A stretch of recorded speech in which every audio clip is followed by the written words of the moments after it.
To unplug from the matrix system, which means to detach from the pervasive social, psychological, and digital controls, consider these core practices. 1.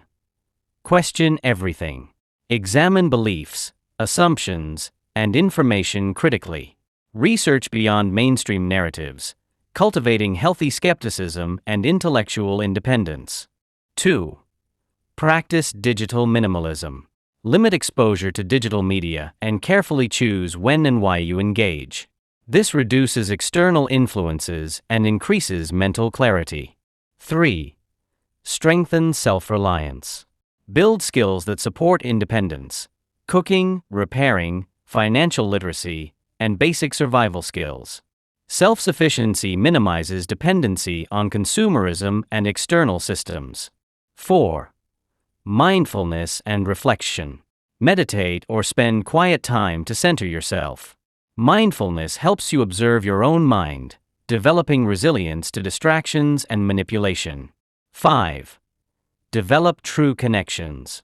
Prioritize meaningful relationships that support your authenticity. Real community fosters purpose and reduces the need for societal validation. 6. Value minimalism. Reduce materialism. Prioritize experiences and essentials.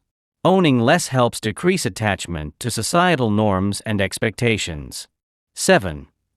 Educate broadly and question authority. Study philosophy, psychology, and worldviews. Knowledge strengthens your understanding of control structures and opens paths to personal freedom. Unplugging from the matrix is an internal process that hinges on awareness, self-reliance, and conscious choice, not necessarily on isolation. It's about building mental and emotional autonomy within an interconnected world. Thanks for watching.